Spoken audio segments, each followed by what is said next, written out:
నా పేరు నరసారెడ్డి. నేను అగ్రికల్చర్ వ్యవసాయం చేస్తాను. మా ట్రాన్స్ఫార్మర్ మొక్కజొన్న చేలో ట్రాన్స్ఫార్మరు సుమారు ఫిబ్రవరి ఆ టైంలో ఫిబ్రవరిలో మార్నింగ్ వెళ్ళి చూడగా పైన వైర్లు కట్ చేసేసి ట్రాన్స్ఫార్మర్ మీద ఉన్న ప్లేట్ని ఎలా ఉందో అలా పెట్టేసి వైర్లు అయితే కట్ చేసి ఉన్నాయి. మోటార్ రావట్లేదు ఏంటని చెప్పి మేము వెళ్ళి చూడగా దగ్గరికి వెళ్ళి చూస్తే ఆ బోల్ట్లు అవన్నీ కూడా కట్ చేసేసి కింద వేసి ఉన్నాయి. ఆయిల్ అంతా కింద పోయింది. మేము ఏంటని చూస్తే అది ట్రెప్ట్ జరిగిందని అర్థమైందండి. వెంటనే మన చింతలపూడి ఎస్ఐ గారికి ఫోన్ చేస్తే ఎలక్ట్రికల్ డిపార్ట్మెంట్ వారికి ముందు ఇంటిమేషన్ చేయండి, నేను ఈలోపు సిఏ గారికి కూడా ఇంటిమేషన్ చేస్తాను, ఇమీడియట్గా అది ఒకసారి ఎలక్ట్రికల్ డిపార్ట్మెంట్ వారు వస్తే ఎఫ్ఐఆర్ వేద్దామని చెప్పి అన్నారు. నేను వెంటనే ఎలక్ట్రికల్ డిపార్ట్మెంట్ రాఘవపురం వారికి గారికి వెళ్ళి కంప్లైంట్ ఇచ్చానండి.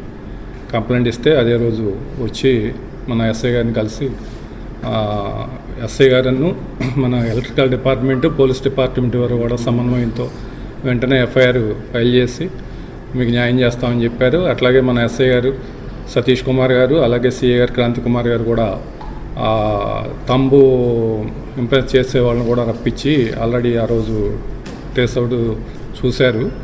అయితే ఏంటంటే మాకు 24 hours లోపల కొంచెం ఏదైనా ఇంటిమేషన్ ఇస్తే మాకు ఈ తంబు ద్వారాగా వెంటనే ట్రేస్ అవుట్ చేయవచ్చు అని కూడా చెప్పారు. అయితే మేమేంటంటే రైతులుగా ఒకరోజు ఈ చేలోకి వెళ్తే ఇంకో రోజు వేరే చేలోకి వెళ్తాం. అలాగా ఆ నైట్ జరిగిందో అంతకుముందు నైటో జరిగింది అది బై సంథింగ్.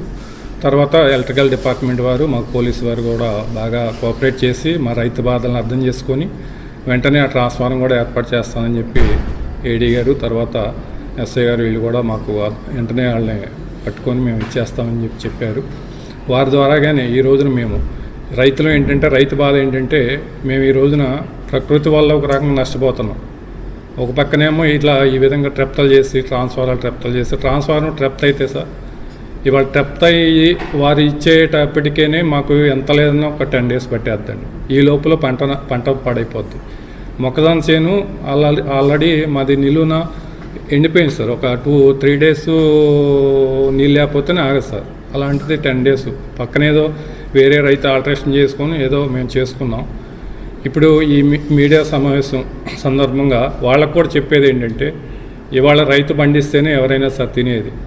వాళ్ళు కూడా ఈ రోజున వాళ్ళు ముద్దాయిలుగా ఉండి సబ్ జైలుకి వెళ్ళినా కూడా ఆ సబ్ జైల్లో పెట్టే తిండి కూడా రైతు పండించే తిండే సార్.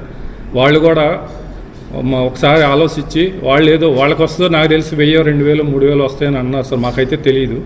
కానీ దానివల్ల డిపార్ట్మెంట్కి ఎంత లాసు, ఇవాళ రైతు ఎంత నష్టపోతున్నాడు, ఇవన్నీ కూడా వాళ్ళు కూడా దృష్టిలో పెట్టుకొని భవిష్యత్తులో ఇలాంటివి చేయకోకుండా కొంచెం మానవత్వంతో ఆలోచించి వాళ్ళు కూడా ఇటువంటి చర్యలు చేయకూడదని చెప్పి మాకు ఈ విధంగా రైతులకి సహకరించి ఇంత తొందరగా ట్రేస్ అవుట్ చేసి మాకు ఇటువంటి ఏర్పాటు చేసి మాకు ఇబ్బంది లేకుండా చేసినటువంటి మన జిల్లా ఎస్పీ గారికి అలాగే మన జంగారెడ్డిగూడెం డిఎస్పీ గారికి సిఏ క్రాంతి కుమార్ గారికి సతీష్ కుమార్ గారికి అలాగే డిపార్ట్మెంట్ అందరికీ కూడా పేరున ధన్యవాదాలు తెలుపుకుంటున్నాం సార్. ఇది రైతు బాధ సార్. ఒకసారి మీ ద్వారా కూడా వాళ్ళకి తెలియాలని చెప్పి చెప్తున్నాం సార్. రెండోది ఏంటంటే ఎలక్ట్రికల్ డిపార్ట్మెంట్ వారు ఇక్కడే ఉన్నారు కాబట్టి ఇప్పుడు ఏంటంటే ఆర్డీఎస్ వర్క్లు అని సార్. ఆర్డీఎస్ అంటే 24 hours వెళ్ళకుండా సార్. అగ్రికల్చర్కి వచ్చేసి 9 hours ఉంటుంది సార్.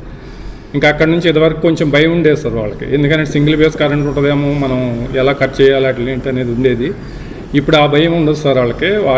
దాని మీద కూడా కొంచెం స్టడీ చేసి భవిష్యత్తులో ఈ ట్రాన్స్ఫార్మర్లు కానీ మోటార్లు కానీ ఇలాంటివి జరగకుండా ఉండాలంటే వాటికి ఏదైనా సొల్యూషన్ కొంచెం పై లెవెల్లోకి తీసుకెళ్ళి వారు కూడా దృష్టి పెట్టి, ఎందుకంటే ఇప్పుడు ఇక్కడ నుంచి సింగిల్ బేస్ కూడా దానికి కరెంట్ ఉండదనే ఆలోచన ఉంటుంది కాబట్టి ఇంకెక్కువ చేసే అవకాశాలు ఉంటాయి సార్. దాని మీద వారిని కూడా వారి దృష్టిలో పెట్టి కొంచెం దాని మీద చర్యలు తీసుకోమని చెప్పి కోరుకుంటూ సెలవు తీసుకుంటాం సార్.